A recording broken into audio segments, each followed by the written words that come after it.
Okay, so at the end of the day, I want to welcome somebody very prestigious, somebody that always support us at our events, and that is the Executive Dean of the Faculty of Management Sciences, Dr. Edgar René-Samvunmi.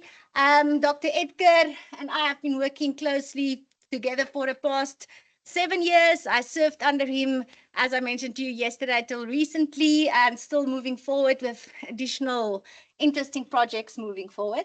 So with further ado, thank you for taking time out of your schedule, Doc. We know you're busy, and I'm glad you listened to Wearing Blue as I instructed you to do, seeing that. What was said? You follow instructions very well? Apparently. So welcome to this, and we appreciate you. So how does this work now?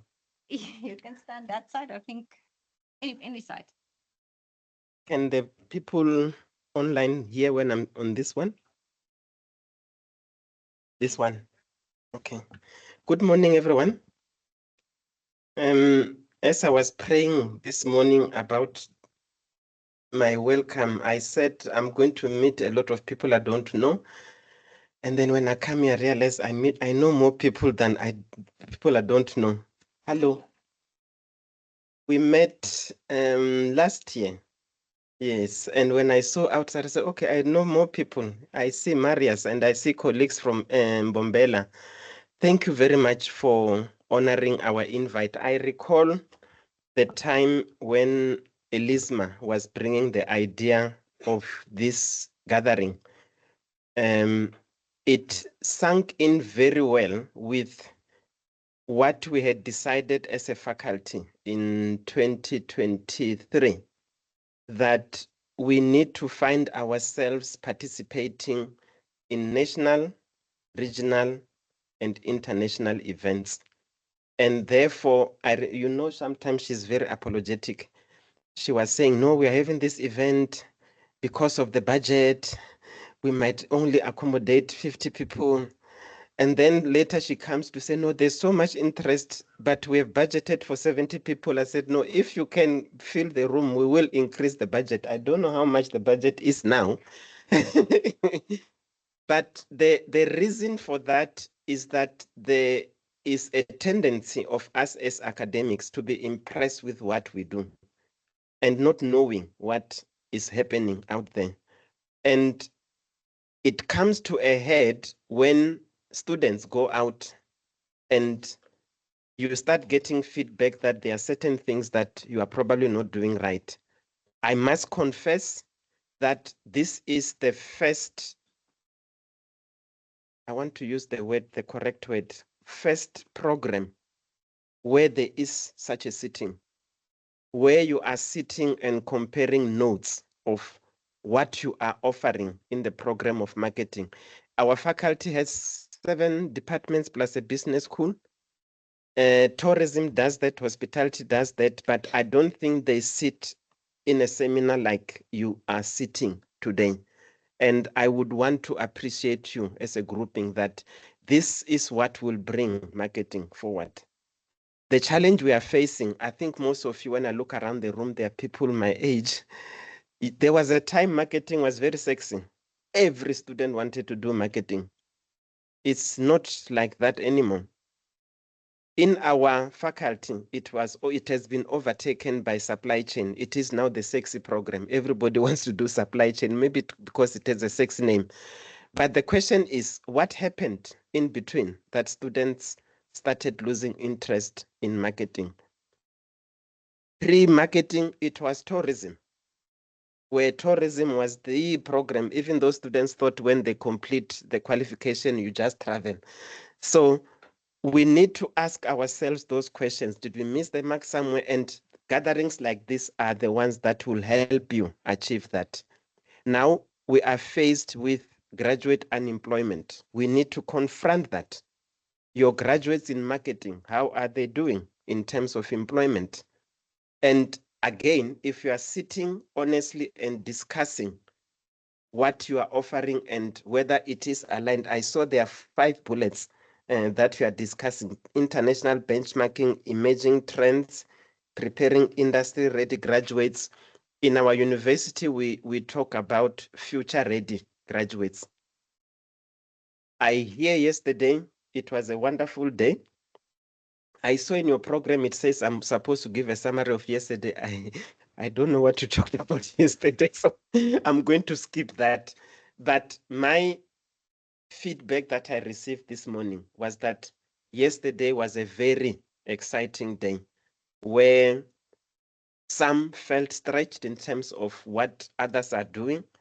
And what I said to Elisma and my colleagues is that where you are stretched, that's where you are supposed to be going. And I'm hoping that as you are going to gather today, going further into discussing, I see there are a lot of international people that are going to speak today. Well done to the organizers to bring so many diverse people to speak on the program of marketing. The expectation is that the outcome of this seminar should go back to what we are doing in the classroom. And when we change what we do in the classroom, the impact will be on some young minds. Some of them are still in high school, and they will come and do our program and become good citizens because of what we have discussed in this room in the last day and today. I wish to appreciate where the colleagues from UNISA. Who is Professor Makita? Oh, okay. She's my home girl, but it has nothing to do with us co-hosting. We didn't know. That's why I'm asking, because I do not know her. When it was introduced to us, we were told that UNISA has been hosting this for a while. And then Elisma was, again in an apologetic manner, maybe we should. I said, no, go for it. Let's host this event. We want to please inform me that we appreciate the offer to co-host this event with you. And I'm happy of the successes that we have achieved in the past day. And I'm more certain that you will also achieve more things today. At the end, please know that whatever you are discussing now is not for you, but is for some young person who needs to have a bright future. And that bright future will be ignited by your discussions today. Thank you very much. I will stay for the first part because the person who's speaking next is our alumni. As you saw when we're doing the 1-1-1-1, he's standing in front of me and I can't see. He's 2 times my height. So because I know him, I just pulled him away. I said, no, I want to know how to do this thing and you are standing in front of me. Thank you, Pauline, for coming back. We are quite proud of you. And I will sit here and I will just be smiling. Maybe some of the things you'll say I won't understand, but I will just be smiling because I remember you when you came as a master's student, completed your doctorate, and now you are doing big things. Congratulations. And thank you very much. Please enjoy the rest of the day.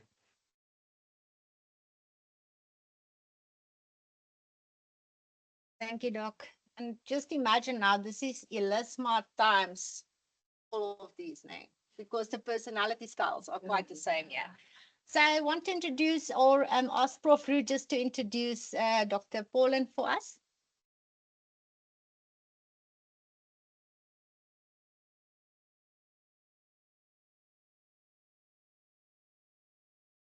Pauline, it's a privilege. I've known Pauline for, I don't know, more than 10 years.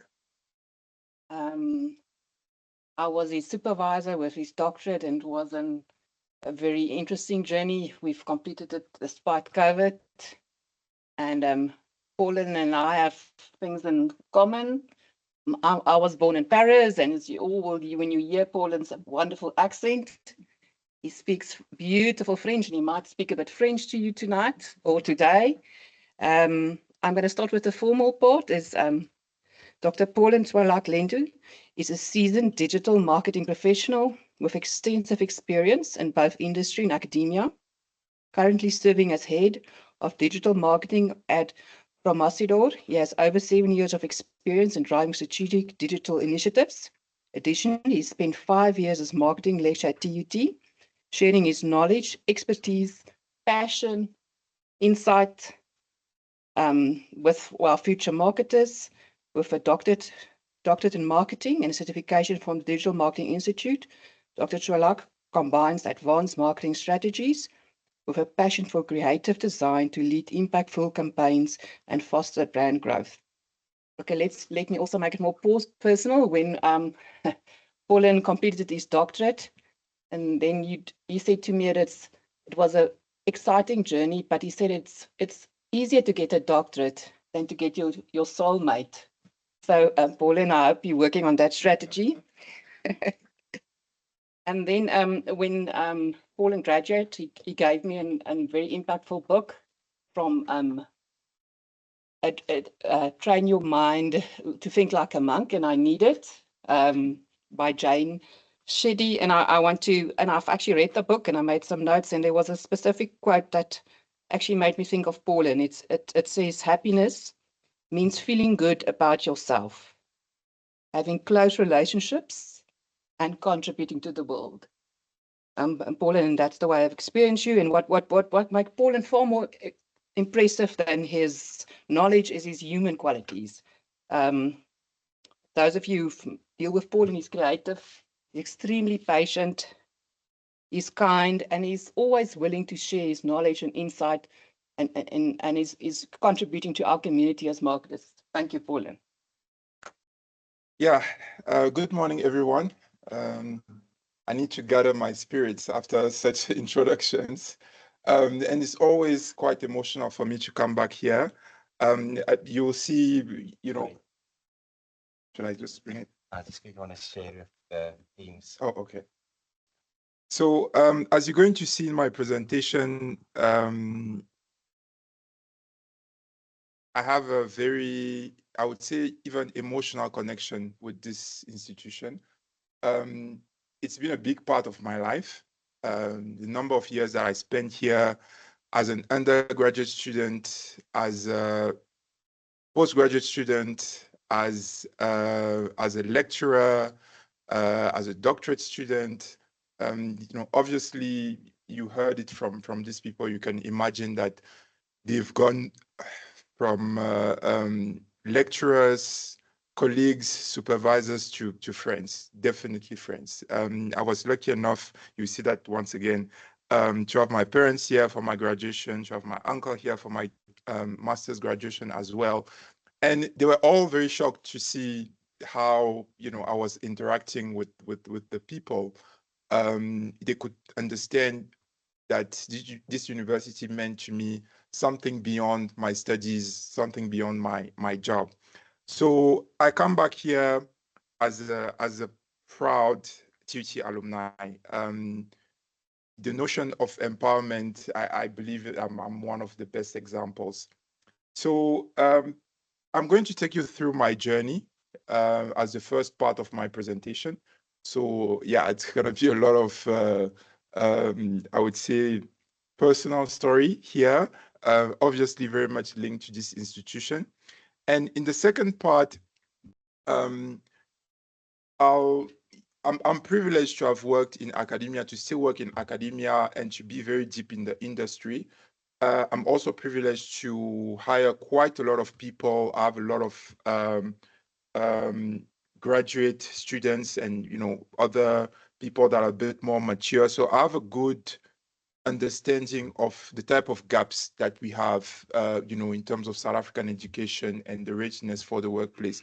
So I'll just give you very briefly some of the skills that are very important for marketing nowadays and digital marketing. I'll put a nice bridge there that you'll find interesting, and how we can fill those gaps basically.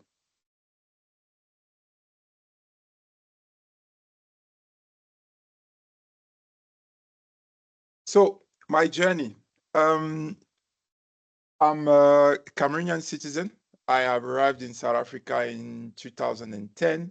And then from 2011, I joined TUT as a BTech student. So two of my lecturers are still here. So there's Prof. Ru and Dr. Drotsky who were my lecturers. Back then, we had only 4 subjects. I found that quite easy, I would say, because it was just a few subjects. I had to attend twice a week. It was rather interesting because it was a lot of notions that I learned before, but it was the first time for me learning them in English, and in a very different, lecturing style and assignments, assessments. A lot of things were different, but I had enough time to work on that. I had enough time to assimilate and to really appreciate that. Um, I'm very privileged to have a doctorate degree now, but I've never really been fond of school in general. But I think, the South African system suited me better. I enjoyed coming to campus. I really couldn't wait for Tuesday and Thursday, actually, to come and to learn. And, things went quite well for me. So the BTech was a great experience. So I'm here with two of my classmates that have become lecturers in this department. I think these faces are familiar. We are still friends up to now, but yeah, we were, BTech students together. And, with some of them, I was discussing my aspirations and I was telling them, I have one objective. Coming to South Africa, I had one objective, have a master's degree. So that was my number one objective. The BTech it was fine. I mean, it was what was going to take me there. But in my mind, from the first time I got registered in this institution, I needed to have a master's degree, at least. So Tammy, that you see here, told me, look, you can get a bursary. Oh, sorry. I thought it moved. There we go. There's me, BTech 2012. Yeah, great experience. First graduation ever for me, because in the French system, well, they're bringing that a little bit now, but in the French system, whenever you achieve something, you go to the secretary and she just gives you your paper. So there's no graduation, nothing like that. So it was the first time I attended a graduation, all by myself then, unfortunately for me. It was a bit sad, but yeah, at the same time, it was really great. So this is one of my, first, I would say, achievements here at the university. I was very proud. So Tammy, as I was saying, told me at the time, look, if you really want to do your master's, maybe you should consider, getting a bursary, a scholarship. And I was very apprehensive about that because we also don't have this kind of things in my country. It's not that easy to get. He wasn't sure about doing a master's either, but in our conversations, we kind of influence each other. So at the end of the day, we were that 2011 promotion. I don't know exactly how many, but quite a few of us ended up doing their masters, their doctorates. Many of us are part of the department now. And it's thanks to these little conversations that we were having, in between classes and exams and all of those. So in that journey, very fortunately for me, I got that bursary. Dr. Nesamvuni was very kind to come and reassure me in person. I don't know if you remember that in your office. I was with Tammy that day. We were discussing with Portia, and you came to us to reassure us that we would get funding for our studies. And I was very impressed because I really wasn't expecting that kind of support. So yeah, fortunately for me, master's degree finally happened. I took this picture when it got printed. Funny enough, even when it's printed like that, you're not 100% sure. You still feel that, yeah, the supervisor may still come, and tell you, yeah, you have to change this and that. But still, you see this picture is from 2014 from my old office there. I was quite happy to see my name on this document. And yeah, so great experiences. BTech students graduating for the masters, all lecturers at this point. So again, a great achievement, a lot of support from the department, a lot of support from the faculty. And at this point, I was already about 3 years in my lecturing journey, which was just amazing. Everything that I've been able to achieve in my industry life it's really thanks to my experience as a lecturer, and I'll tell you why. So the next slide is my departure from TUT. After 5 years, I believe, yes. After 5 years, I was fortunate enough to be headhunted by my current company. And yeah, it was quite difficult for me at least. I don't know if anyone cried that day. But yeah, yes. So it was quite an emotional day for all of us. The department threw me a party. I was also very, very surprised and happy about that. But yeah, from the words of Dr. Drosky, Dr. Wannenberg, it was a career that I was starting, and everyone was really thrilled for me. I was a product of TUT, definitely, and I had to go and represent the organization. So another emotional day, but that has really stuck with me. Then I joined Promasidor. I got hired by that guy there with the glasses. My previous boss, his name is Mr. Keke Lebaka. I owe him quite a lot. He was a mentor for me in the 4 years that we worked together in the organization. And then he left. He basically groomed me. And right after he left, I was, directly promoted. And you can see me on the right here with my team. So right after he left, we hired a few more people. So the digital marketing team got a bit bigger. So Promasidor is the company that I work for. We are the producers of Drinkopop. Dr. Vandenberg, I think I should have given you a few products to also put there. So yeah, next time I'll do a better effort of merchandising for my brands. So yeah, we are the makers of Drinkopop, but we are much more present in West Africa. We are present in 39 countries in Africa, but more so in Ghana, Nigeria, Mali, and this type of countries. We have Drinkopop as an iconic brand in South Africa, but it's definitely not our strongest operation. So this is me in our offices in Ghana, and this is me with some of our colleagues in our offices in Nigeria. Amazing marketers, amazing energy, very innovative, very agile. It's a very, I wouldn't say hostile, but it's a very challenging environment, when it comes to business. I work on a rather creative side of things because it's digital marketing, but the essence is that all directors have to participate to the success of the business.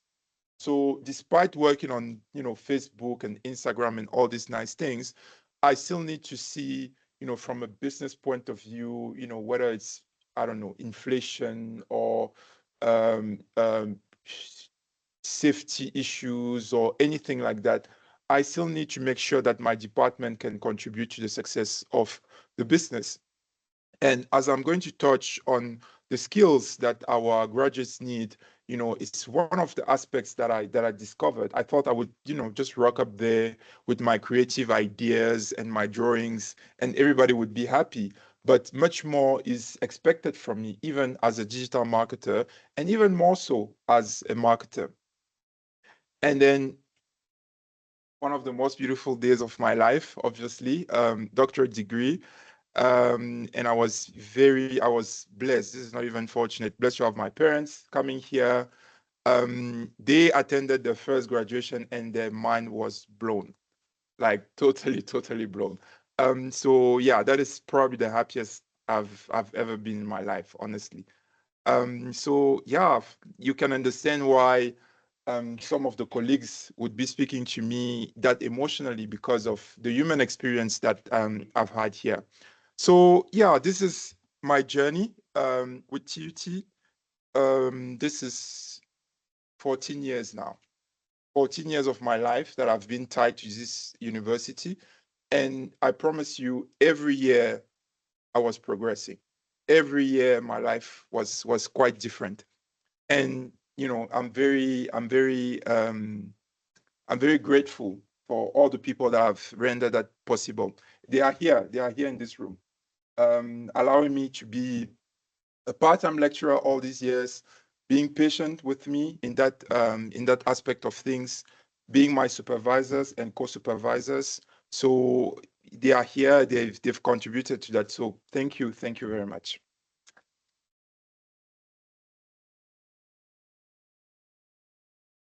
All right, so enough about me. Now I just picked a few skills. I'll talk through them. If we have time for questions, I'll be glad to answer them. So this is the gap that I've observed I've been a hiring manager for 4 years now. I do hire quite a lot because, as you would imagine, marketing students or junior staff, the rotation is quite high. I speak to Profura about that almost all the time. I'm always complaining to her about that. So I do hire quite a lot of interviews, a lot of CV scanning, a lot of evaluations as well. Some are going well, some are not going so well. But the good thing is that now I can see from both of my experiences what are the gaps. So the first gap, very important one, is business acumen. One thing that we don't always realize as marketers, or whether we are in supply chain or sport management or any of that, is whether you are a marketer or any manager in a company, you are a business person first. So a lot of students arrive with branding skills. That is probably, to take the terms that were used here, the sexiest part of marketing. Branding, having ideas, coming up with, amazing campaigns for consumers. This is usually the part that is the most attractive to students, and that even us as lecturers, we enjoy, in our classes. But it's an important aspect of things, but having the business acumen is very important. One of the issues that we have as a marketing community is that the highest marketing positions are not occupied by marketing students, unfortunately. A lot of marketing directors, commercial directors are either engineers or finance people. They are more trusted than marketers by, board of directors, because they have the business acumen. They understand the notions of revenue, they understand the notion of profit, they understand the priorities of the business. If I take the example of Drinkopop that you know quite well, Renette, maybe you remember there's a little story about Drinkopop that maybe I told you. I think 2 weeks before I received a LinkedIn message from this company, Renette gave me a sachet of Drinkopop. She was like, "You should try this. It's actually very tasty." I kid you not. It's a true story. 2 weeks later, I was hired by that company, and all these years afterwards, I'm working for them, and I speak about them. So Drinkopop. So Drinkopop, whenever I tell people, "Do you know Drinkopop?" First reaction is, "Oh, I know that from when I was a kid." But you guys, are you still in the market and so forth? Yes, we are in the market, but the reality of a brand like that is there's no interest for it to do a lot of consumer activation. There's enough money, there's enough knowledge to do big campaigns and be on television and all these things, but the business reality is different. So there is a priority that's not going towards branding and having nice communication campaigns. So there's a lot of work that needs to be done in order to preserve the margins. So if you go there as a junior, brand manager, for example, and your strong suit is on, coming up with the next advertising campaign, you're not going to be of, a lot of help for a business like that. So there's no flashy marketing campaigns or advertising campaign or anything like that, but the brand is doing quite well because the priority is somewhere else. So as a marketing student, the business acumen is very important. So a stronger finance background, a stronger quantitative technique background, stronger data analysis background. So those ones, A lot of marketing students are lacking that. I know there's a good emphasis on that here at TUT, and I really experienced that. I enjoy that in my career now, but there should be an even more emphasis on that. Then the second one, which is a bit more my specialty, is paid media and social media ads. As you would know by now, social media marketing has taken over the world. For many first world countries, the budgets have shifted from traditional marketing to online marketing. We are probably around 70-30 in first world countries. In South Africa, we're probably looking at 60-40, still more skewed towards traditional, but online is coming up quite quickly. To be honest with you, in the countries where we market our products, we still have a good 70-30. So traditional is still stronger than digital, but it's growing every day. Nevertheless, for our students, it's very important to get acquainted with that. There's the content side of things, how to create nice posts and graphic designs and so forth. But the reality is that as a marketing student and a marketing graduate or junior brand ambassador, you're not going to do any of these things. Their job would be to make sure that the budget is well allocated, number one, to make sure that the agencies that are going to do the job have the right quality, the right credentials, and more importantly, measure the results to make sure that there is return on investment. So we're talking about Facebook and social media and all of these things, but most of the time that I spend on this is on numbers. So there's a lot of calculations, there's a lot of data analysis, there's a lot of budget management that is going on here. So as a brand ambassador, junior brand ambassador, for example, yes, you must know what is the quality of a nice video, what video is going to create engagement, but you must know your KPIs, you must have standards, you must have an automated way to calculate your standards every month, every period, to know whether you are within, to know whether your budget is well spent, your budget was well allocated. So it's very I would say operational from that point of view. There is creativity, but that part of logic of measuring, that part of monitoring is extremely important. And then another side of things, which with some of the big projects that I had to lead in my organization lately, and actually my doctorate as well, I thought if I had better project management skills, I would have done much better with my doctorate, actually. So project management, I mean, there are certificates. I know the university also has some good programs there, but I believe for every business student, and more importantly, marketing students, project management skills are extremely important. What happens in my organization is that my boss will come and say, I saw something on Facebook yesterday, it was interesting, maybe we could do that. He shows me a picture and he leaves. But that's a project right there. There's no time to sit and have a brief and understand and ask questions and so forth. From the time he's given me the idea, I have to come back with a full project stacked with dates, deadlines, resources, budgets, and all these different things. And as a manager, I'm judged on how agile I am with this type of things. So just a short 10 minutes conversation, picture, I should be able to say, this is what we're going to do. This is how we're going to do it. This is how long it's going to take. These are the resources that are necessary. These are the potential pitfalls that we can have. So usually what would happen in the industry is that junior brand managers will come and they'll be assigned small projects, little projects, just like I said, nothing very formal, just a conversation. Oh, you're coming from TUT. Oh, you lived in Pretoria. We're thinking we could do this, we could do that. What do you think? I think 1, 2, 3. And then the person will just leave it and just let it go. But for them to market themselves within the organization, how serious can they be with that idea and how far can they bring that? So if you can come with a document that really brings the project alive, you'll be made project leader, and that's a way for you, to grow basically.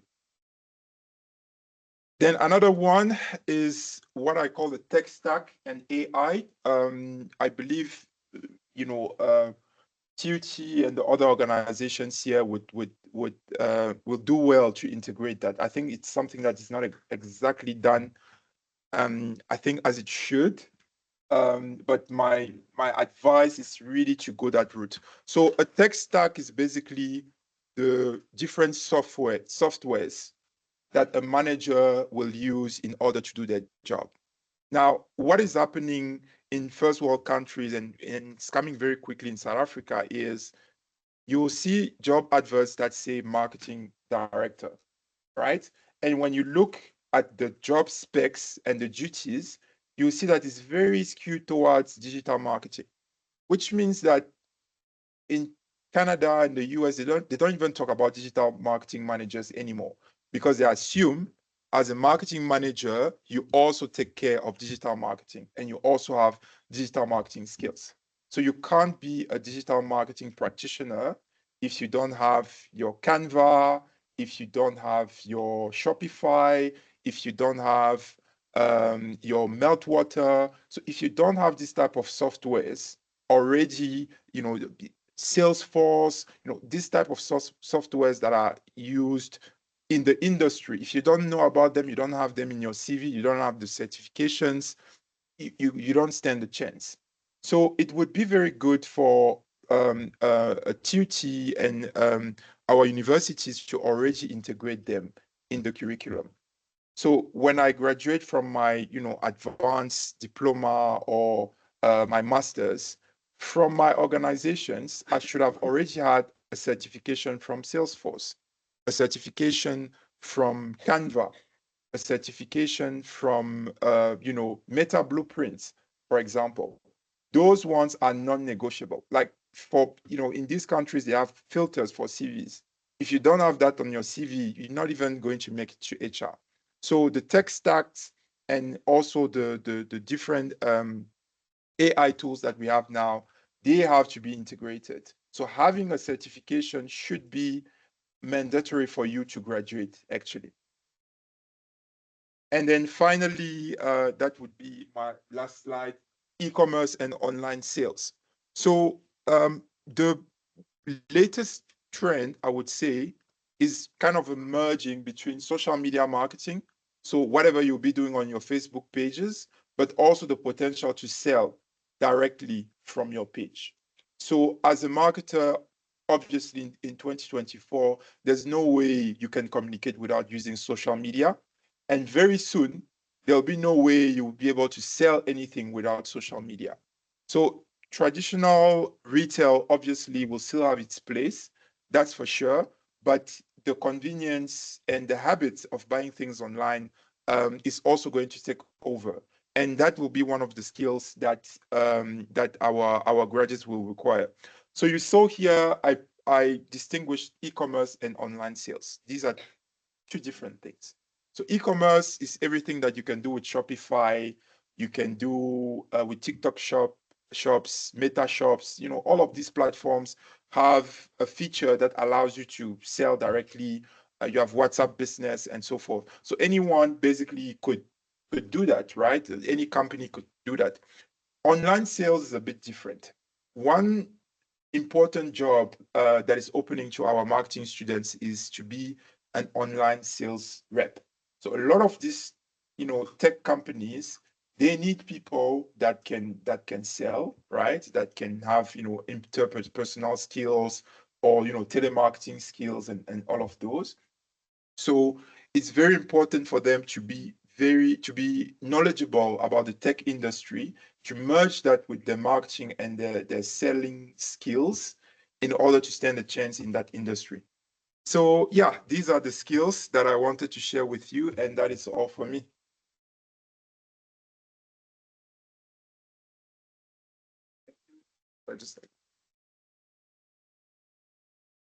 Thank you very much for that presentation. Are there any questions?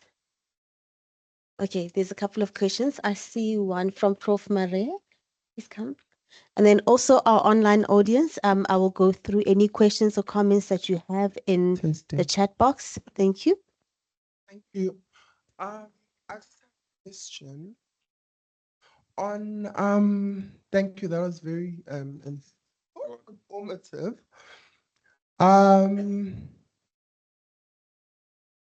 With the launch of digital, right? We know it was a huge phenomenon in marketing, which then became a pillar and a strategy pillar Yes. in marketing. But social media launched in 2007, all of that stuff. But I do think within corporate, we do not fully understand it. And do you think academia and corporate are investing enough in upskilling what is required, or people are winging it, right? And what can be done from academia all the way to your role within corporate to make sure you exercising the muscle a bit more? Because what you're finding is that people know about the basic stuff around digital. So you'll hire a brand manager who knows about three pillars like reach, engagement, likes, but it goes beyond that. It goes beyond, there's the technicality of, there's the science of digital that people still don't get. My other second layered question is, as a person who's working across Africa, when you say online sales and e-commerce are on the up and up, how is that in relation to smartphone penetration now? Because in stats that I looked at a while back, we were still, treadling along, and it wasn't in some of the markets, the African markets that I service in Central East Africa, for example, we still need to do traditional marketing and less digital focus. So how are you finding that? And I think Drinkopop is a good sort of case study because the penetration for that, I'm sure, is quite high. I mean, it's been around since we grew up. So it's two questions. I hope you'll remember them. Yeah. Okay. If I don't remember the second one, maybe I'll remind you. Yes, thanks. So the first question, obviously, I still work with TUT. I also work with other organizations like VUT, UNISA, and UJ. And I think we are on the right path because I do some lecturing work, but most of the work that is done is on curriculum. These organizations are very much asking the questions that I'm trying to answer here. What is it that we can do better from the curriculum? What is it that we can integrate in our programs for students to know? It's extremely dynamic, which means that the technologies that I was using even at the beginning of this year are not the same that I'm using now. The direction that I give my organization is really not the same. Just an example, Instagram was a very trendy platform for us, I think up to last year or something like that. And when we look very deeply in the Instagram audience, we decided to just remove it from all of our countries because, with the trend. So you need to stay abreast of the trend. You need to be very close to the people that are in the industry. Yeah. And one other thing I would suggest, I made that suggestion to VUT. You can go directly to these tech companies. They have educational programs. I know Canva has one. Microsoft definitely has one. I'm not so sure about Salesforce and SEMrush. These are two that I've tried to work with. So going directly to them to say, we would like to train our students and make them ready to use your platform. Yeah. And they'll provide the support. I do think we have to be careful of that. And to the academics, right? I think we have to box clever in the sense that we don't box it into certain systems. I know you're saying there are top 5 popular ones. The ones you mentioned I've worked with, right? Yes. Salesforce, Canva. But I do think academia needs to find a way to just exercise the digital muscle or tech muscle, but it needs to be broader than specific. Because at Unilever, for example, I was there for 5 years, we used ClickView, but at PepsiCo, we used Salesforce. So the skills broaden. You also don't want to box it into one type of. But I mean, if you are able to do end user computing at UJ, you are able to do ClickView and Salesforce, but take it a notch higher. So I agree with you, but also I'm playing devil's advocate to say we also don't want to limit the kids by giving them one skill set. There was also another nice one at Unilever called YouTube for Marketers, and that has proven to be very useful over the years. So I think what we need to do is not be trends focused, but be very much focused on what is sustainable and long term. You know, I wrote something saying here, there's an early adopter strategy and then there's core strategy. And we need to be very careful of being early adopters of everything that's coming, but be fixated. That's how you grow brands. You need to be fixated on your strategy, no matter what's happening in the market, whether socio-economic issues are against you or not, and then adopt and be flexible, but don't absorb everything because you are everywhere and nowhere at the same time. So that's just my 2 cents. All right, thank you.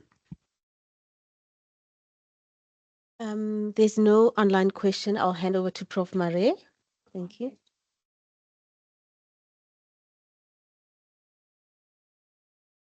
Hi. Hello, Paul, it's great to see you again. good to see you. And thank you for your great presentation as well. So I would just like to ask your view, and it may be that some of the industry people in the audience may want to chime in as well. We know that live stream shopping is not that big in South Africa yet, but we also know it's a growing global phenomenon. So I would like to get your feeling on what you think the future of a live stream shopping will look like in South Africa. Thanks. So can you repeat which kind of shopping? Live stream shopping. Okay, okay. So when it comes to e-commerce, I mean, in general, I was a big advocate of that in my organization. We tested in some countries, in Kenya, for example, and it didn't work. It was a good experiment to have to really see whether it would work or not, and it was clear that it didn't work. But in that case, it was quite circumstantial, and South Africa is probably the best country, you know, to address that anyway. But one of the main issue that remains is that Africa in general is too small of a market for them. Most of the shops features, whether on Meta or TikTok, they're not available in South Africa. You just can't do that. So that's number one of the first obstacles that you have. But I believe it will come because there is an appetite for that in South Africa. There are ways that people can still do that. They can use VPNs and, you know, all these type of things. They have PayPal for, you know, some type of payments. You know, so I believe there will be a market for that for sure. I believe that this type of shopping is actually going to take over the world. Even in the most conservative countries will get there eventually. And from an academic point of view, my advice is always to be at the forefront of all of these things. Whatever feels like it could, you know, become the next thing. As academics, we should take an interest in that. We should have our students also be familiar with that. But any type of shopping, whether it's you know, live stream, like you said, any type of online shopping, the convenience, just the convenience of that, and also the impulsive part of that. So that is one thing that marketers are really thriving on, because it's very impulsive. So because of these two reasons, from a psychological point of view, it's always something that human beings are skewed towards. So yeah, I definitely believe that we should take a firm interest in that as academics, but again, we must balance. I believe with Kenya, we went a bit too early. Yeah. Thank you very much. I'm going to just address some of the comments that we have in the chat box. There's one from Marilee. Do you perhaps know if these digital marketing systems are incorporated into IT qualifications?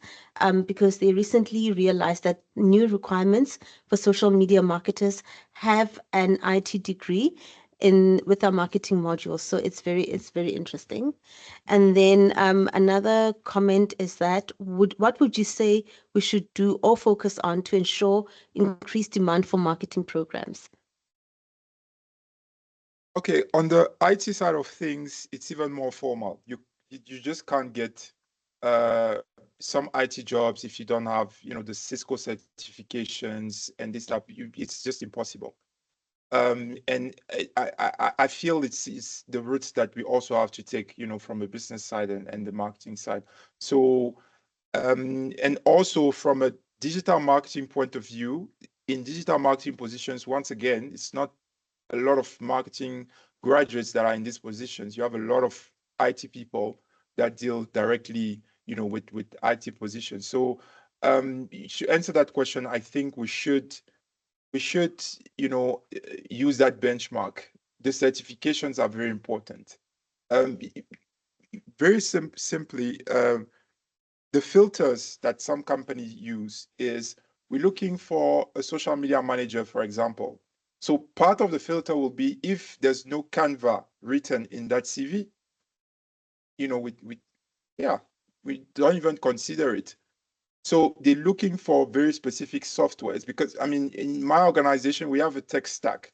If somebody comes and is not familiar with that software, it means I have to retrain them on the basics of the software. But the way I scan the CVs, I usually take those that have those specific softwares that I have that we already pay for. I'll give them priority. So yeah, with digital marketing, definitely we need to do that. Marketing in general. Okay, thank you for that. And then there's one last question from Robert Henson. Can you please unmute yourself? Yeah, I've enabled his mic. Robert, can you please unmute yourself? Okay, thank you very much. Thank you so very much. Thank you. Sir, please, I want to thank you for your very excellent presentation. I started in the agency, became an academic, and on tomorrow I'm flying to Addis to speak to the Ethiopian Marketers Association on what to do in marketing today. So I'm totally aligned with all the things you said. Many congratulations, sir. Thank you. But sir, please, I have a small question. I think that one missing issue, putting your business acumen discussion with your social media, tech stack, everything, I think marketers at a basic level must also, one, learn to be inquisitive, and then two, understand marketing is not just branding alone. Because I remember 2 days ago in a pre-conference meeting, I suggested that for my talk on Saturday, I'll end with a bit of sales and understanding optimization issues, route to market. I was told, no. That's a wrong audience. Marketers don't want to hear that. All they want is brand campaigns. So, sir, my eternal challenge being in this industry for 26 years is that marketers still feel the subject is about razzmatazz and about breaking campaigns and about colors without understanding that the business must grow and marketing is the essential value driver. So I'd like your perspective on having marketers understand that we are growth officers. Our number one job is to grow the business, not to do a campaign. So is this something that you understand? Because you hinted at business acumen, which is sort of what I'm saying. But more than that, marketing is an integrative subject. So I think being a professor of marketing, I try to tell my people on this side that let's not teach them IMC alone or service marketing or branding. Let's teach them that when all is said and done, we are responsible for growing the business. Anything we do in brick and mortar or in online format, it's our job to make the business grow. So what do you think about this idea about the fact that marketing is not one subject anymore? It's an integrated stack that makes sure that we function as essential growth drivers. And I think that should reflect in the curricula and then we'll produce more rounded graduates for the market. Your thoughts, please. Thank you. Thank you. Thank you for that question. So I think it's really the key takeaway from my presentation today. You use the term growth driver. I like it very much because we have a similar term. We don't really call ourselves marketers in my organization. We are called margin protectors, which means that I mean, as a marketing student, as a marketing graduate, based on the case studies that you would have had, it's usually around the sales are low and we need to increase sales. And we may think that the job is done for a marketer when the sales are high or when the revenue is high. The job is not done. Exactly. The job is done Exactly. when there is a margin that can satisfy the business objectives. And sometimes the margin Exactly. means scrapping the beautiful marketing campaign and then having, you know, a tactical Exactly. decision on price, having a Exactly. tactical decision with your suppliers, understanding how Exactly. inflation is also going to affect your business. So these are Exactly. aspects, yeah, these are aspects Or, that or are better, not, or better customer experiences, for instance. That's part of yes, the game as well. for Exactly. example, yeah. So business acumen, driving growth, protecting margins, these are aspects of the business that we need to reinforce in our curriculum. Thank you very Thank you much. very much for Yes. that. Okay, thank you very much, Norma. I have noted your hand. We just need to move on to the next speaker because we're just over time. So may I please ask Dr. Vandenberg to come and present Dr. Paulin with his gift. Thank you very much. Can we give him a round of applause? Okay, thank you very much once again. I'd like to introduce our next speaker. And our next speaker will be speaking and sharing their reflections from an African university point of view. So our next speaker is an international speaker, Dr. Ibn Abdul Hamid, who is a senior lecturer in the Department of Marketing at the University of Professional Studies in Accra in Ghana. He's a chartered marketer in both Ghana and the United Kingdom. And Dr. Abdul Hamid currently serves as a head of Department of Marketing and previously held the role of Program Director for the Master of Arts in Brands and Communication Management at the UPSA.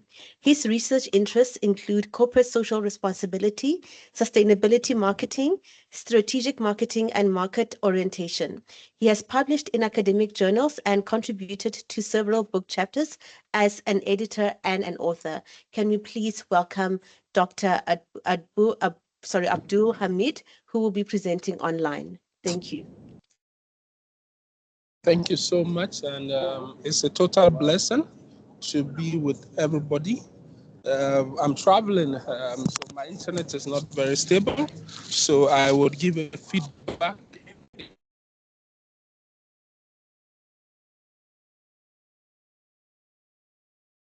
Dr. Hamid, can you hear us? I think our doctor is having some connectivity issues.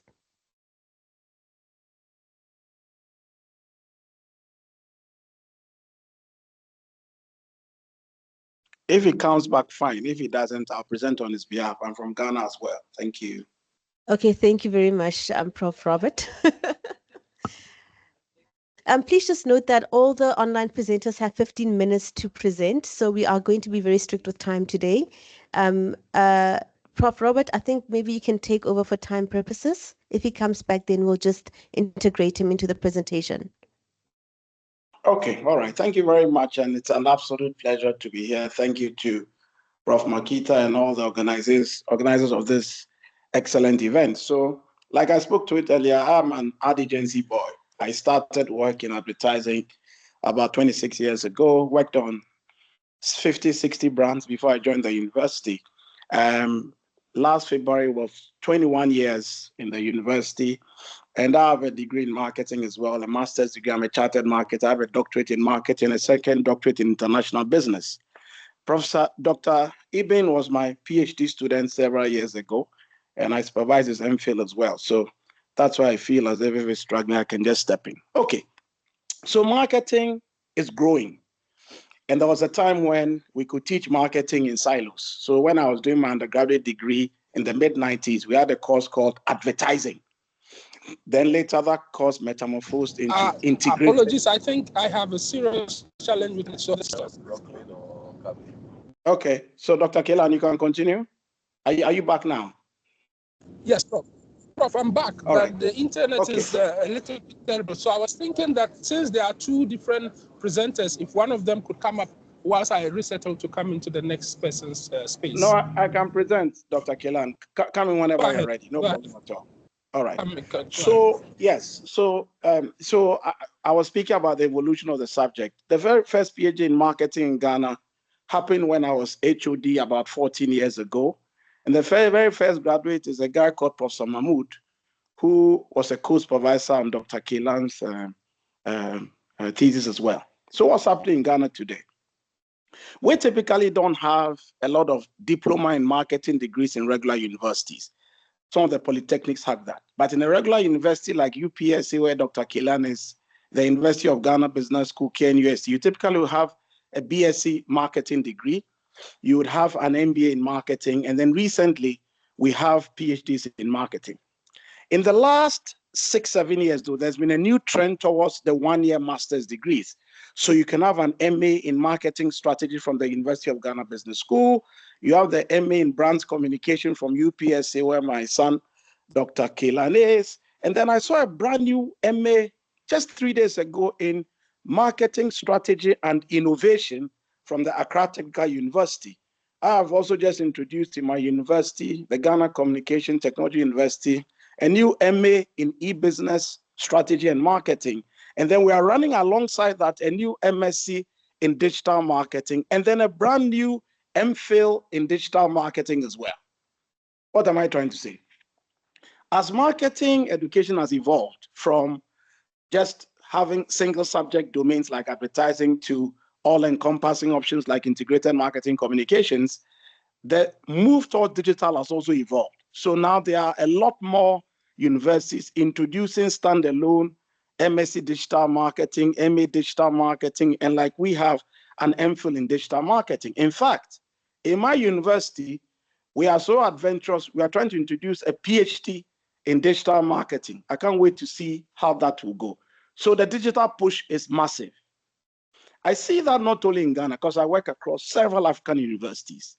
And whilst I keep clapping for the move toward digital, the missing element for me is what I alluded to in my last comment to the last presenter, the fact that we need to stress more on the curriculum side, the function of marketing as an essential growth driver. I do a massive amount of consulting, and I consult for over 60 companies in Ghana working in marketing advisory roles.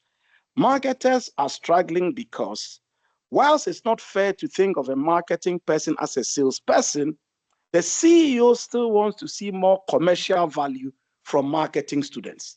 So for a curriculum enhancement standpoint, I think that you may not have the course being fully quantitative, but we seriously need to improve the quantitative skills of our marketing graduates. Number two, we need to radically improve their analytical capability as well. So for instance, if the head of human capital called you and says, "Hi, you are Klaus." "Yes, I'm Klaus. My human capital director said I should introduce an employee branding program. Since it's branding, can you give me a draft?" This guy will get confused because in his mind, nobody told him employee branding is a marketing issue. To the best of his knowledge, is human capital. But your modern marketing students should understand that when you are thrown in at the deep end, whether marketing connects with IT, HR, finance, you have to step up and do it. So number two is analytical capabilities. Number three is we need to generally improve the capacity of our students to also understand marketing accountability. The last presenter said they did a deep dive on the Instagram data and decided that, look, they are going to move away from Instagram. Marketers must understand that we live and die by dashboards and KPIs. Let me repeat. Marketers must understand that we live and die by dashboards and KPIs. So if we are graduating students who don't have a sense of how to create a dashboard, how to track, how to report, how to be agile, how to take remedial action quickly, I don't think that we are serving industry as well as we could. So analytic capability must improve, our accountability mechanisms must improve, and then next, the almighty issue of digital and tech. Last year, I gave a keynote at the second African Marketing Confederation Conference, and I spoke on how technology should be used to power Pan-African brands. And I said, issues around tech stacks, marketing tech stack, you need to know these things.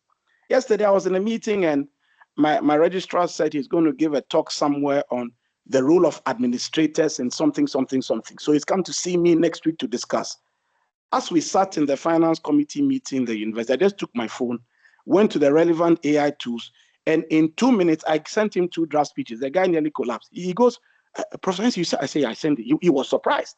And I spent as much time learning about AI tools as I spent doing my work as a pro-vice chancellor in a public university. So even us as scholars, we need to spend time drinking this AI soup, understanding the tools, so that when we get into class, we can guide these students effectively on technology part, AI part, and get them ready for the market. Finally, I think we should also, from a curriculum standpoint, start thinking about more cross-disciplinary marketing programs.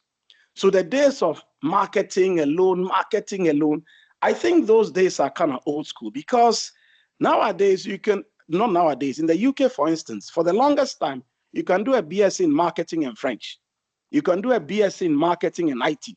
So I think that as the world expands and as the skill requirements improve, we need to be open to cross-fertilize what we do with other functional areas so that we can produce more balanced graduates, and then we can serve the African market better. Madam, please, I'm done. Okay, thank you very much for that. Are there questions? Okay, so we'll take any questions at the end. I'm going to now move on to our next presenter, which is Prof. Paul Harrigan. Prof. Paul Harrigan is an associate professor and deputy chair of marketing at the University of Western Australia and serves as an adjunct professor at IESEG School of Management. His research focuses on marketing and information systems with a particular emphasis on digital transformation. He has authored over 60 international journal articles and books and has presented his work at more than 50 international conferences. Prof. Harrigan is also the Vice President of the Australian and New Zealand Marketing Academy, an Associate Editor for the Journal of Marketing Management, and a member of the editorial board for the Journal of Interactive Advertising. Additionally, he consults on social media marketing and frequently engages with media on digital marketing issues. Prof. Harrigan, are you ready for us? Yeah, thank you, everyone. I recognize that very fancy room that you're in because I was there presenting almost a year ago at the VC seminar series. So thank you for those of you who are listening to me twice. It's a different talk. I'm happy to take questions at the end. So Elisma asked me to talk about the curriculum here at University of Western Australia. Please let me know if you can't hear. You can shout out or put something in the chat. Don't really need to introduce myself. That was a very kind introduction. But yeah, I work at University of Western Australia, which is in Perth. So it is 6 hours ahead of you. And I've been here for 12 years. So we're what's called a Group of 8 university, which means we're in the top 8 in the country. Balanced research teaching institution. We are in the top 100 in the world, and that's mostly due to research, but also due to our increasingly innovative curriculum because we have significant growth in international students. For example, at postgrad level, which I'll talk about in a second, we would have a class of maybe 200 students studying social media marketing. And of those 200, about 180 would come from either China or India. And that's what's driving our growth and our ability to grow our team. So I can share these slides as well. I put a link in the chat if anyone wants to follow up with me. But this is I took some screenshots of our website. This is a website for our marketing department. And the marketing department is one of 4 departments within our business school. The others are economics, accounting and finance, and management organizations. And we try to really position ourselves with a unique value proposition, not just a generic marketing department, although that is difficult, everyone's unique interests. To focus on 3 things, so digital, data, and sustainability. And that runs across both our research and our teaching, but today I'm just going to talk about the teaching, the curriculum. Our department is pretty typical of a marketing department within Australia. They tend to be, that looks bigger than it is because it includes every casual that we have. So we have about 20 academics, and you see me listed here somewhere. We're hiring a lot at the junior level at the minute, so level B. So we're a bit bottom heavy, but that's also good to change culture. So we have about 20 full-time academic staff. They teach across 2 main programs, and this is the first one. This is the major of marketing. So our marketing major at our undergraduate level sits within a broader Bachelor of Commerce, and that's the same in pretty much every Australian university. You have a broad Bachelor of Commerce degree, and then you have majors within that, and it typically is 1 major per discipline or per department. So we have this overview, right, where you marketing mix to create customer value, critically analyze decision making, demonstrate skills in research, and then communication. Those are quite generic, but I'll try to break it down a little bit when I look at the different units. So we call them units. Some people, I can't remember what you guys call them. Could be courses, modules, whatever. But this is what they look like.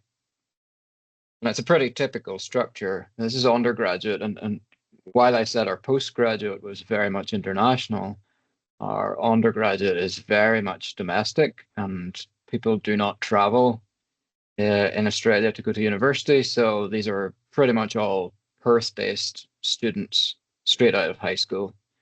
The numbers can be quite large. So with introduction to marketing in the first year, you would probably have about 1,600 students. It runs in across the 2 semesters, so that means 800 students per semester. I don't know what it's like at TUT, but no one comes to lectures, so you never see them. You never see them all, but they do come to tutorials. So we have a 1-hour lecture per week, and then a 90-minute lecture per week, and a 1-hour tutorial, and that's broken into maximum 25 students where they all come and interact. And here, the unit coordinator of the lecture does not do the tutorials. We just do the lectures. Pros and cons with that. Sometimes you feel a bit distant from the students, but it's a resource thing. So the way it works is everybody doing the Bachelor of Commerce does those 2 first-year level 1 marketing units. And then at the end of their first year, they decide which major they're going to do.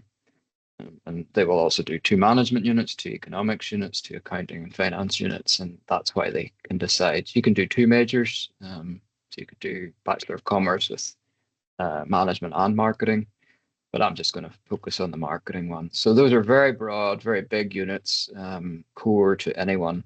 And then as you go into the second year, you've decided on your major. So anything in green, you have to do it if you're doing the major. So we have a marketing research unit, and that's very, very basic, Excel, maybe a bit into SPSS, but more teaching the principles, because that unit as well can be up to 300 students. So we teach the basics of qual. And then we've just updated our curriculum. We try to update it pretty regularly, but we have an industry advisory group that helps us with that. The challenge is that they want fairly skills to be taught that, to be honest, our academics teach. So, industry will come in and say, can you teach programmatic advertising, or can you teach how to put ads on Instagram or whatever? But academics have more broader skills than that, right? So it's very difficult to match those skills-based requirements. But we do our best, and we have broken down our first level 2 elective into marketing communications. It used to be advertising and branding. And we've moved branding to a level 3, and that's where you get most choice. So yeah, a student does market research, then they choose communications or selling. So the selling is a bit more if you're, like the negotiation side of stuff and personal relationships. Marketing communications is a bit more IMC. In the final year, we kind of call it capstone unit strategic marketing. It's pretty obvious. And then you can really specialize, right? So you can do more.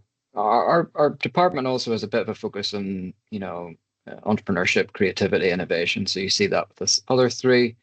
And then we have brand management, digital marketing, marketing analytics, consumers around the world.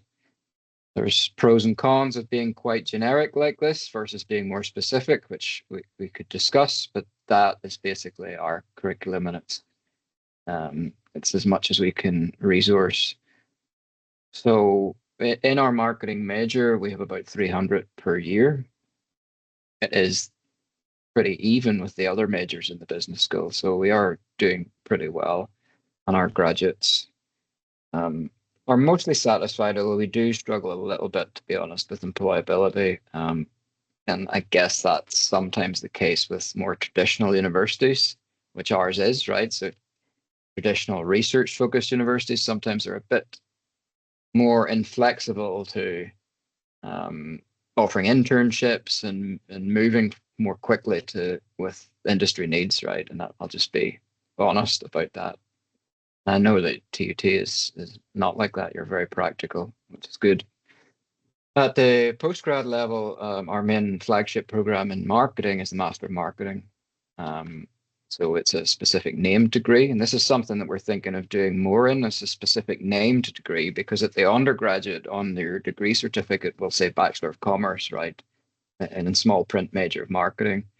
But when we're doing our own marketing, we find people want the named degree, and that's why we have postgrad Master of Marketing. In this one, you probably have about 100 students per year. But the numbers that I said earlier being larger is because students in other master's programs can do our units.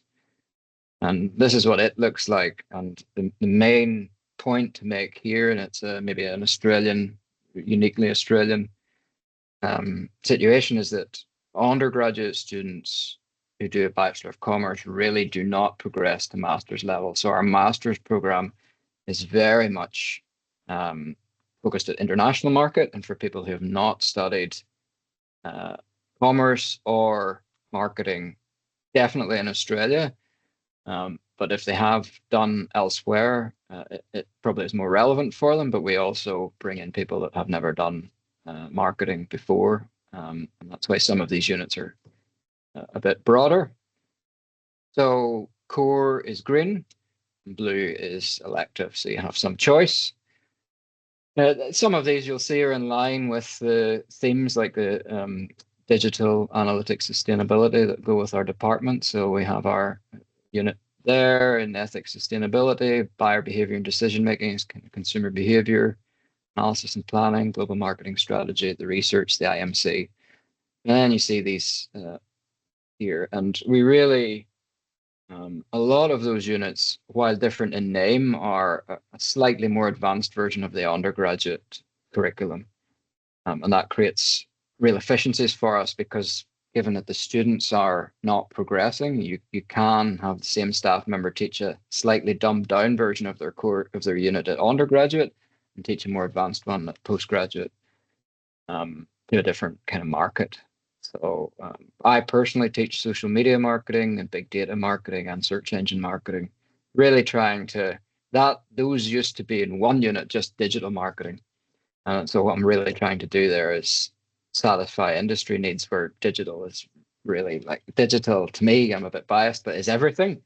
But the best we can do is 3 separate units to try and give the students more opportunity to get into practical working with the tools and those practical skills rather than just a broad overview. Masters usually takes 2 years to do. We are accredited by AASSB and EQUIS, and these are our kind of general guiding principles or learning goals. So discipline knowledge, obviously, but really we try, and this is a difficult one, to teach the thinking and research skills rather than just say you'll develop them as you go. Same with teamwork skills, same with communication skills, and that's our real focus at the minute. How do we teach those rather than just have them as a byproduct? And the ethic and cultural stuff is increasingly with the sustainability focus. I have no idea how I'm doing for time, but I'll just finish with a couple of slides about feedback. And this is a little survey that I did from our students. The sample was only like 100, and this is at undergraduate level, to try and see what they want, right? Because we all think we know what students want and what's best for them.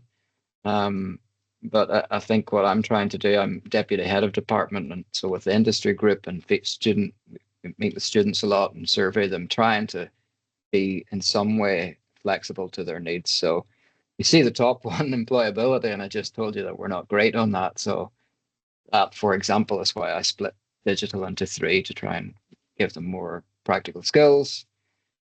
They're not really sure about what degree, what pathways and structures, so a bit more advice around that.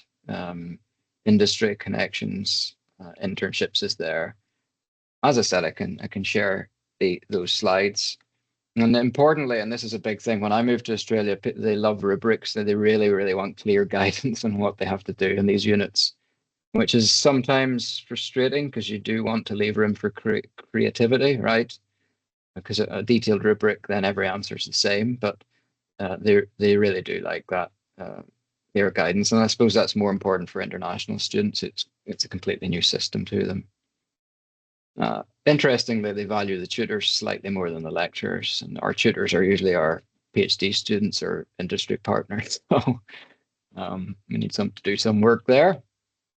We have put together a little industry group, and that's very informal because we don't want it to be a board or anything, because that creates bureaucracy. But it's just a group to sound check if we create a new course or a unit or whatever. It's like, is this something you would be keen on, or just to get advice and keep us up to date, because universities can be very inward looking. And the final thing is AI.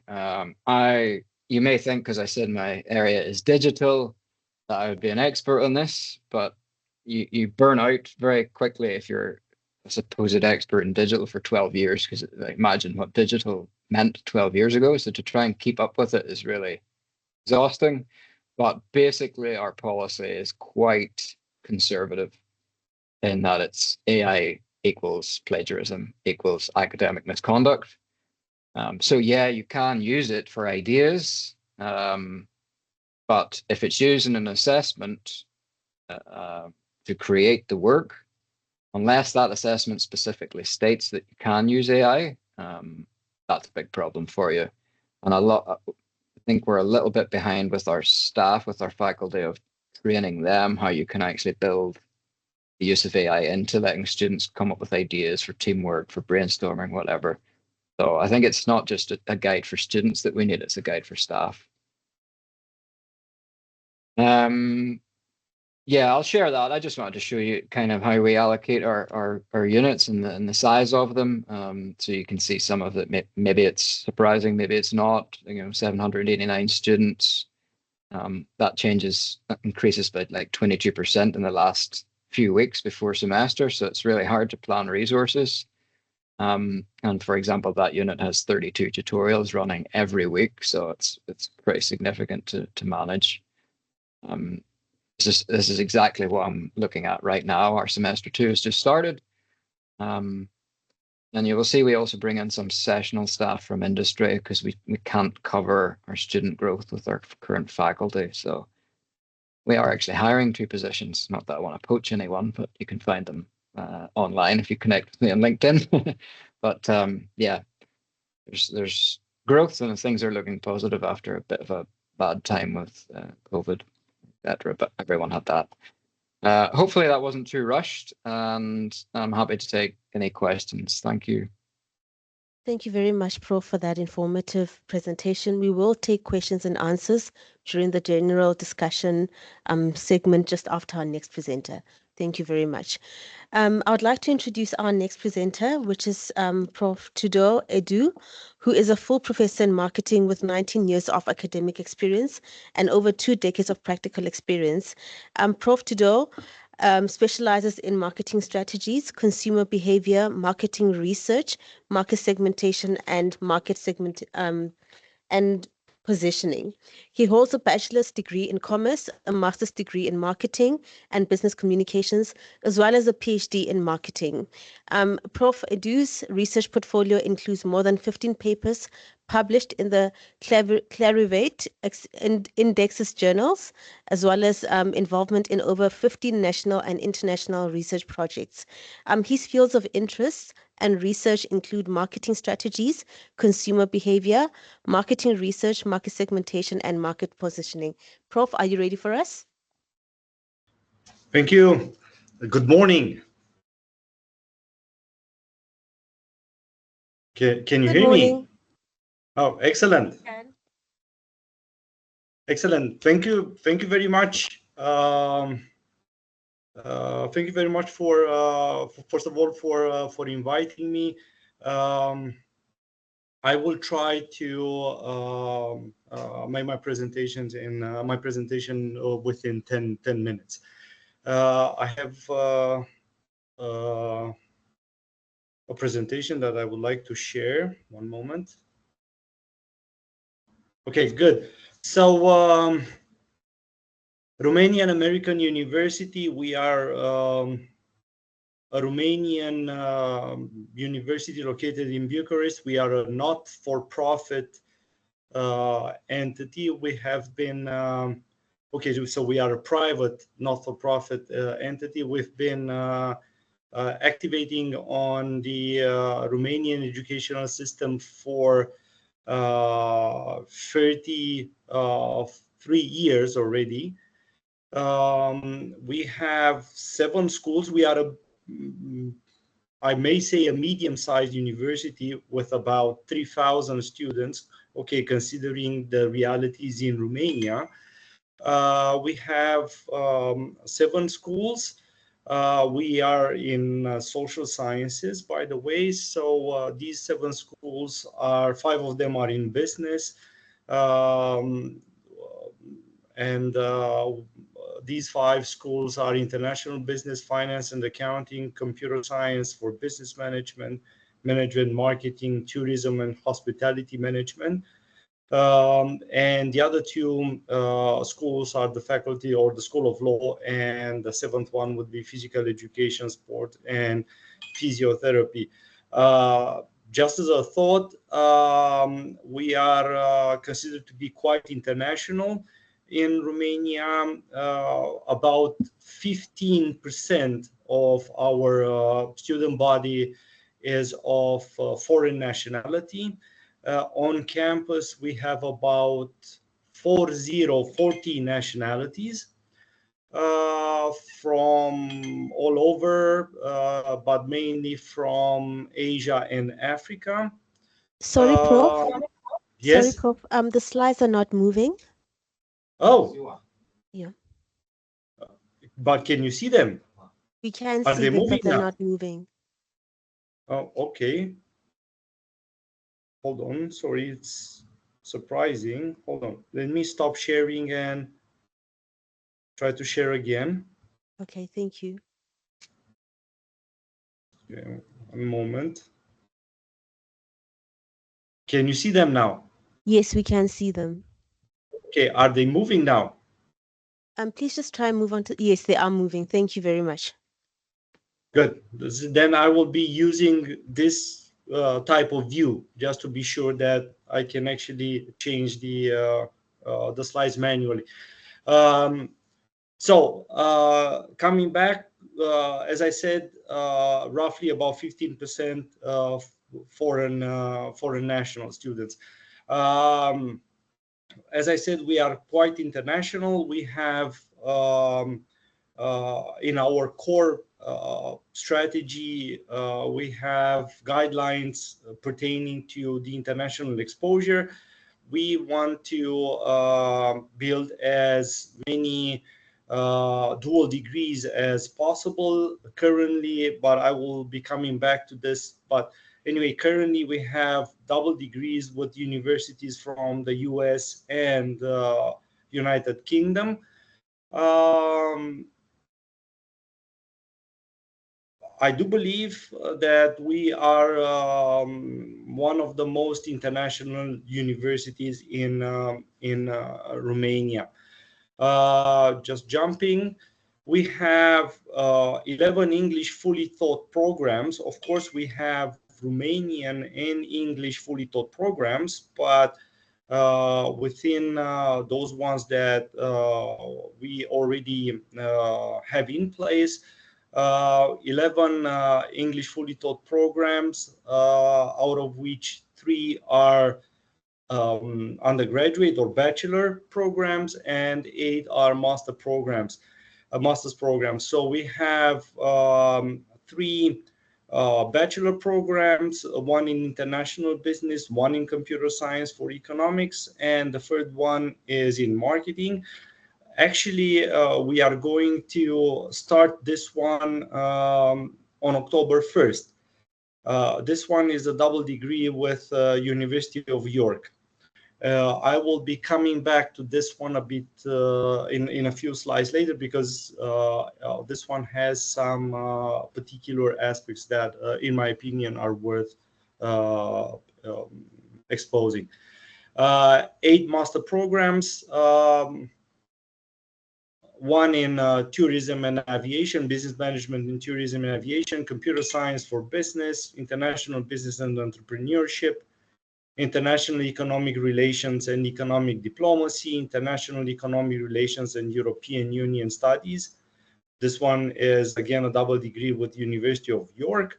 We have finance, which is a double degree with University of Siena in Italy. And we have 2 master programs in marketing. One is strategic marketing, and the other one is digital marketing and social media, which again is a double degree with University of York in the UK. As I was actually asked, I tried to point out some aspects about the marketing curriculum. Basically, we center or we focus on providing knowledge to students about understanding the environment and making decisions based on resources, or better put, understanding the market and making decisions. This is why we have subjects, we teach subjects such as market research, consumer behavior, and subjects that pertain to the marketing mix, such as marketing strategy and policy, and then subjects pertaining to each marketing mix component.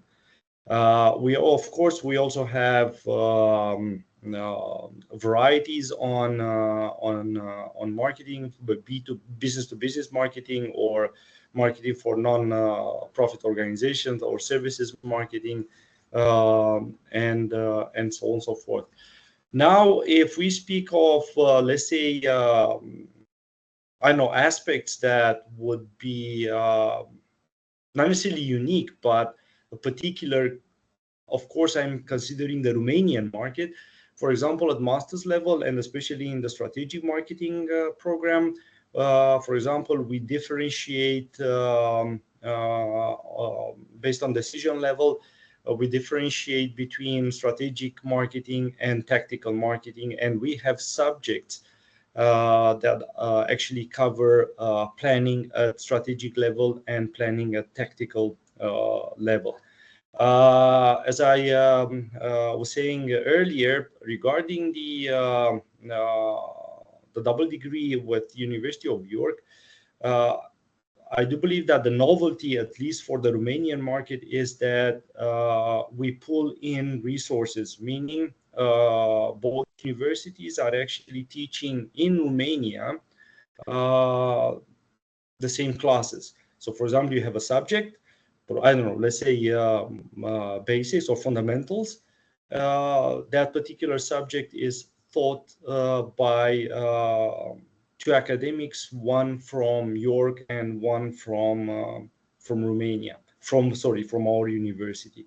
So basically, the lectures are provided on campus by academics from both sides.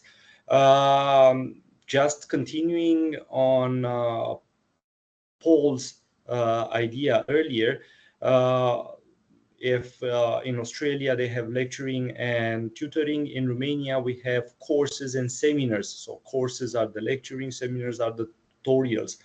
Now there is a different perspective on the fact that these seminars are actually practical work, or better put, we deliver practical work, but the practical work follows suit the topics that are discussed in class. And again, and yeah, in most cases, especially in undergraduate programs, the academics are different. In the postgraduate classes, usually the same academic teaches both, meaning the courses or the lecturing, and also the seminars or the practical side. Industry preparation, I just want to emphasize the fact that we have business advisory boards in each, or each school has its own business advisory board. We also have specialists that teach in our classes. Actually, at master's level, according to the Romanian law, we are allowed to have 25% of the faculty from the business sector. And we try to make the most of it by recruiting specialists to teach in our classes. We also have strong partnerships with the industry. We encourage the industry to come to us with research ideas and research projects to involve also staff, but students in particular. Most of these projects are currently in market research, especially data collection and product testing. And of course, the third stream would be ad campaigns, better put, the creativity part. Other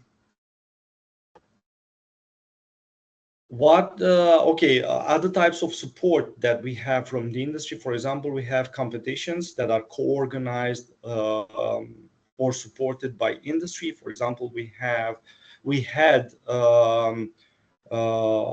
an ad campaign competition. Students were asked to come up with an idea and create an ad that would actually try to, or based on which a particular idea would be actually pushed to a particular market segment. AI, more or less we are on the same length with the Australian university. What Paul said, AI actually is in its infancy. We better put, we do not teach anything. What we do, we of course we are very attentive on the content that is generated by AI tools when it comes to assessments, meaning projects and various assignments. For example, we use plagiarism detector as a software in order to check projects and theses. And for example, we actually measure 4 indicators, and these ones are original, plagiarism, AI generated content, and quotes. So better put clearly, AI generated content is actually monitored. In conclusion, what I want to say that, okay, I will jump. I do believe that in the future, we will definitely continue using, emphasizing the importance of copyright and authorship when it comes to AI integration in the work of students. Of course, another aspect that is worth underlining is for example, in the discussions we are having with the advisory boards. For example, the ad agencies in Romania try to be very careful in creating content based on AI. I do believe that we as marketers, especially when it comes to marketing communication, probably sooner or later we will have to focus on the idea that although in marketing we speak of content generation, I do believe that from now on we should be talking about content curation, meaning we should actually teach our students to properly understand the content that they generate in order to avoid traps or even traps, failures, or even misconduct in many instances. I try to be as swift as possible. So if there are any questions, please do not hesitate to ask. Thank you very much. Thank you very much, Pro, for that informative presentation. So now the floor is open for any questions or comments, both online and in person. Are there any questions or any comments? Madam, can I add on a bit if there's no question for now? Okay, we can just quickly add on. There's one comment that's going to come up. Okay, then I'll wait. Thank you. It's Elisma Vandenberg the side. I just want to mention that what was interesting, Prof. Theodore, what you mentioned with regards to using industry to teach. If I just look at what we have to go through when we want to get industry to teach at our university at TUT, we need to, especially now I'm talking as a part-time lecturer, for instance, they need to have a minimum of a master's degree type of thing. And that is what we look at, the criteria. So when it comes to the actual business experience, you cannot appoint somebody on that basis. So even say, for instance, if Poland that presented now was a very good industry leader, I couldn't appoint him to teach digital marketing, for instance, because of the fact that he needs to have that qualification. So for me, it was just interesting what you are saying, and that's how we can get industry more involved, to bring industry to the classroom. Guest lecturing is not enough. It's definitely not enough. And our lecturers also do not have the experience. That's why the university is encouraging moving forward with placing lecturers in industry to get them more experience. So yeah, just my viewpoint. Okay, while we still looking for more comments in person, there's two comments in the chat box. One is from, I think it's Dr. Makinta or Prof. Makinta. I found it interesting that the subjects covered in Romania and Western Australia are similar to that of what we offer here in South Africa. And then there's another question from Winston, where Winston is asking, are there any student exchange programs or student exchanges? Okay, while we wait, maybe I can ask a question to Paul. I see you've got quite a number of we will call it electives that you have. You've got your main course and then you've got your electives. Which are the ones currently that you see a trend in that students are preferring to do? And is there maybe a reason why they prefer that specific elective module or subject or whatever you guys call it? Unit, sorry, unit. No, it doesn't matter. It's the same. I don't really like unit. I prefer course, but yeah, that's a good question. Let me bring up my numbers that I have right in front of me. So if we do say, let's go postgrad, that's where most of our students are. So, well, it's to do with the name, I think. The students just choose based on the name. They don't do much. Is there any students in the room? No. There's none. Okay, so we can say what we want Maybe about one or two. students. No, they don't. Our students don't read too much into it beyond the name and the 2 or 3 line descriptor. So we really try and, with social media marketing, they just seem to love that topic. Or we have another one, data storytelling. But it's definitely those like digital, and then secondly analytics units. The analytics kind of freak them out a little bit because they might be too scared of the math in it. But I can tell you definitely that our Indian student population, which has increased 300% in 3 years, is very much analytics focused. So maybe that answers your question. But as Elizabeth said, finding the skills in an academic to teach the latest cutting edge stuff is not easy. Thank you very much, Dr. Give that- Helisma. We have one question.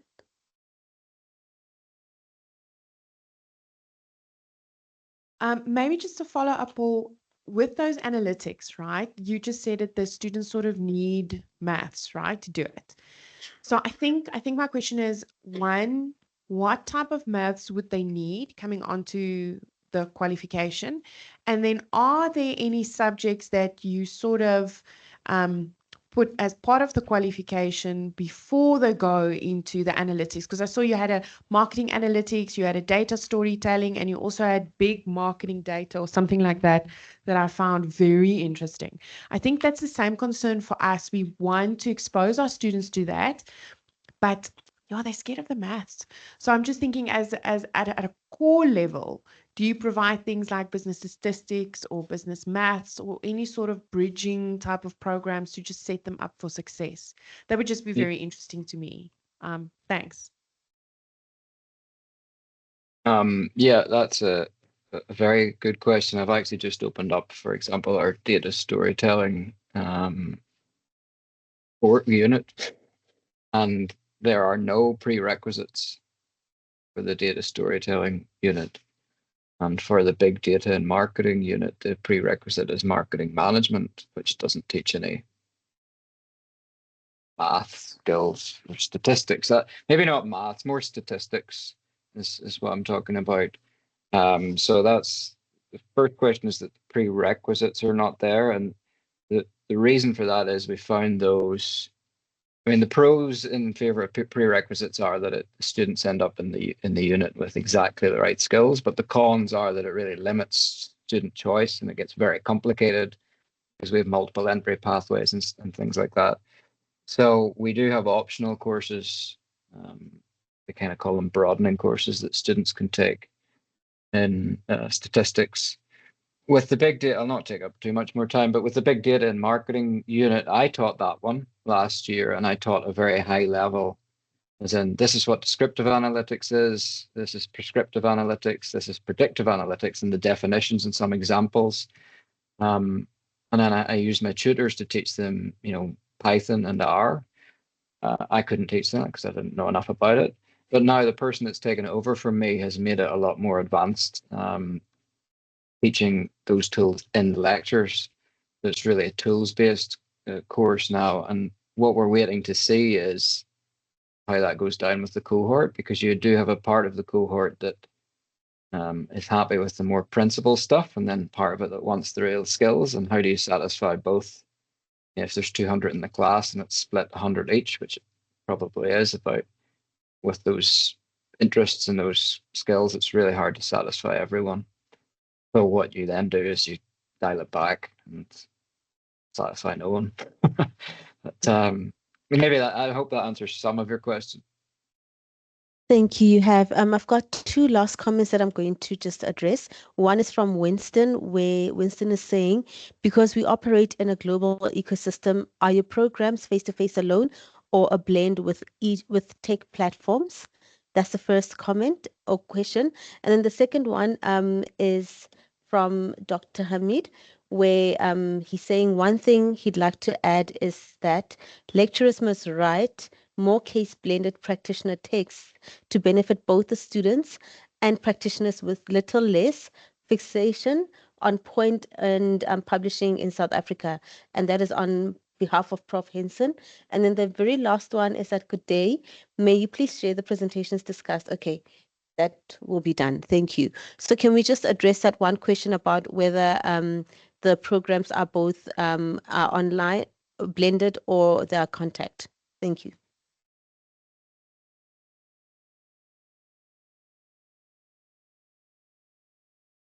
I'll let Tudor answer that one first, so I don't take up all the discussion. Thank you very much, Paul. Well, again, the situation in Romania is a bit different because the law doesn't regulate yet online or remote classes. So according to the law, because by the way, sorry, we are pursuing the Bologna system. So under the Bologna system with 3-2-3, meaning 3 years bachelor, 2 years master's, 3 years PhD. And by the way, we changed the law last year, and the doctoral studies now are 4 years and not 3 at the minimum. According to the Romanian law, the classes have to be face-to-face. So all our programs are face-to-face. This is why even in the double degrees that we have with the University of York, staff has to be on our campus to teach.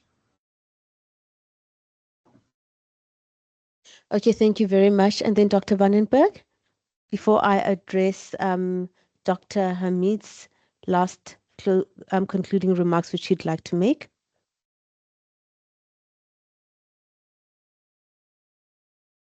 Dr. Abdul Hamid, I just want to know, how do you incorporate Africanization in your curriculum in Ghana? Or do you include it or do you not include it? I think the only university that I know of is UNISA that's actually including it. And I think it's a definite need for it and UJ. So I just wanted to get your opinion on that as well.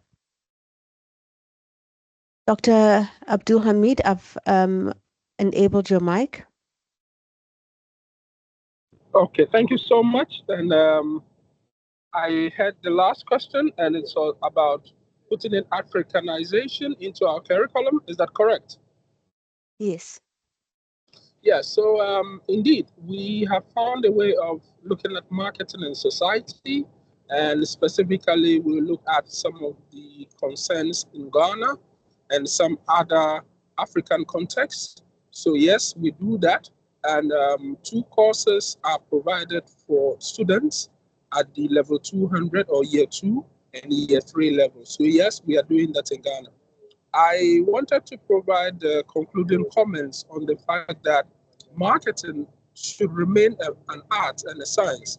And so if you look at most of the conversations that we've had today, we focus more on the art aspect.